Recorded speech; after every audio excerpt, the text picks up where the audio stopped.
Guys, ang bagong biling baka ni Alvin. Kala ko hindi makakabili eh. Nagpunta po sila Lemri kanina. Tapos pag uwi yan, kakarating lang po mismo. May dala ng baka. Kasama na pala. Papakita ko sa inyo mamaya guys. Pag nailabas na po nila.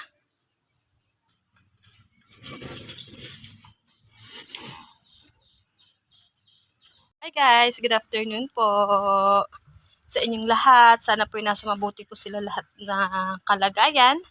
At for today's video guys, gusto ko lang po i-share sa inyo. Hindi naman po sa pagmamayabang ano po. Kundi since nasubaybay nyo naman na po ang buhay magbabakaho namin, gusto ko po i-share sa inyo yung bagong bili po ni Alvin na baka. Actually po dalawa po yung nabili ni Alvin. Yung isa po kasi wala dito. Nasa Pitsyong Manok po. Tapos yung isa kahapon po dumating. Kahapon po dumating, hindi po ako nakapag-vlog dahil yung smog po ay makapal pa, kaya hindi pa ako naglalabas. So ngayon, okay naman na po ngayon ang paligid. Papakita ko sa inyo guys, yung bago naming biling baka. Ito po siya guys. Ayan po ay binili sa Lemery. Tignan nyo naman, kaganda. Medyo may something lang sa ilong. Ayan. Dahil maligalig daw ata siya noon, may bingot ng konti.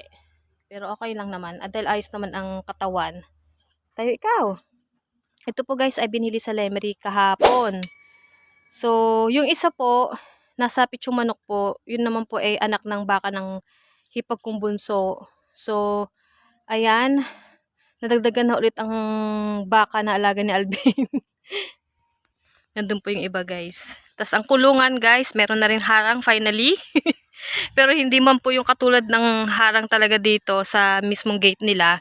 At least may harang na para yung dalawang yon ay hindi makagala sadya.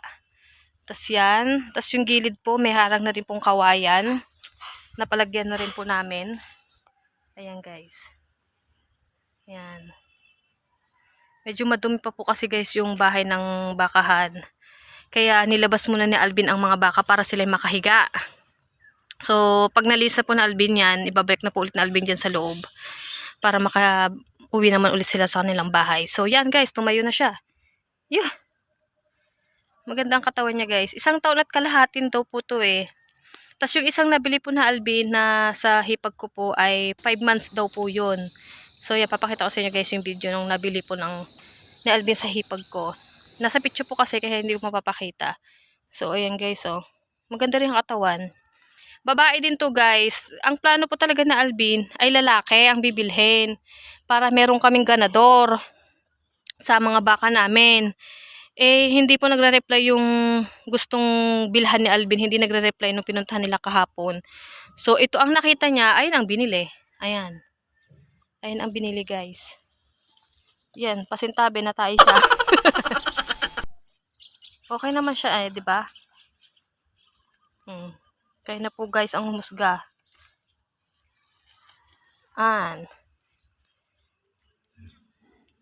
Bali guys, ang goal po kasi talaga namin ni Alvin na magandang negosyo talaga ay bakahan. Ayan. So, ang pinaka gusto talaga namin ni Alvin guys na number ng baka namin na alaga namin ay 10. Yun lang po muna pinakamaliit na bilang ng baka, 10 na inahin. Kasi nga po, 'di ba? Alam po 'yan ng mga magbabaka kung bakit maganda rin ang negosyong baka. Kasi nga po, yung baka hindi po maarte. Kahit ilagay nyo diyan sa ganyan, mga damo-damo lang diyan, nabubuhay na sila, hindi katulad ng iba nating hayop na kailangan talagang alagang-alaga. Pero kailangan nyo lang din talaga sila pakainin at painumin. Ayan. Since iyan po talaga ang goal namin ni Alvin, maka 10 inahin para, 'di ba every year nanganganak po ang baka. So, kung gipit, pag gipit po kayo, pwede kayo magbenta 1 o 2 or gusto mo ibenta lahat. O, 'di ba? Malaking ano din 'yon. Ayun po ang pinaka-goal po namin ni Alvin. Pero ngayon, hinahinay po muna. Ilan na bang baka namin? Hindi naman po sa magmamayabang ano po. Sinishare ko lang po, baka po ma-inspire din po sila mag-alaga ng baka. Kasi nga hindi naman po ganun ka-arte talaga. Yun nga lang po, medyo pricey. Pero worth it naman po yun. Pag nakapagparami ka, tsaka nakapagbenta ka, 'di ba guys?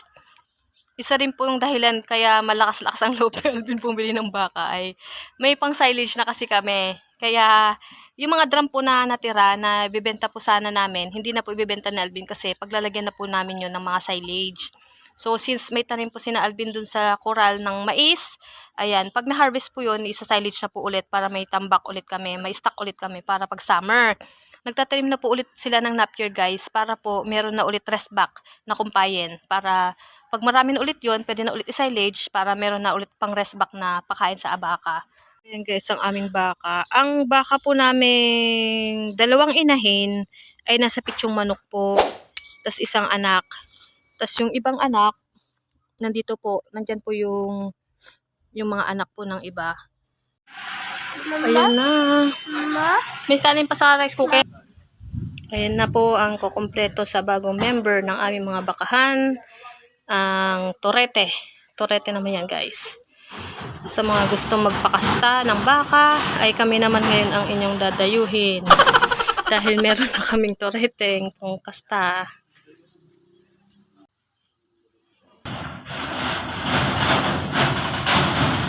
Oh, ala Carlos Yolo ang peg. Tumalon talaga. Makisig-kisig. Makisig-kisig ang anong yan.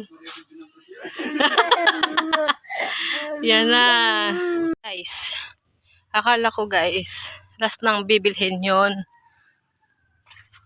Kaya hindi ko pa ina-upload yung isang video eh. Kasi i-binidyo ko po yung una. Ito po yung padalawang bili. Yung una po yung sa kapatid po niya na baka, babae po. Ngayon, araw, ito naman. Talagang hindi pa Salvin wala mabiling torete. Kaya naman guys, ayan po ang bagong dating kanina. Yan. Kung kilala niyo daw po si Vulcan, ayan daw po ang paanak ni Vulcan. Ayan. Ang tawag daw po sa kanya ay Uno. Sa Agoncillo po yan binili. So, para kayo na lang po humusga guys. Quality din siya. Kayo na lang po humusga guys yung quality niya. Kasi quality din po ang presyo.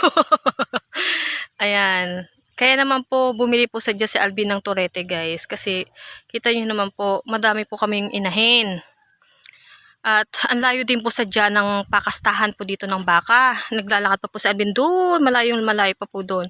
Tapos meron pa po dito sa kabila.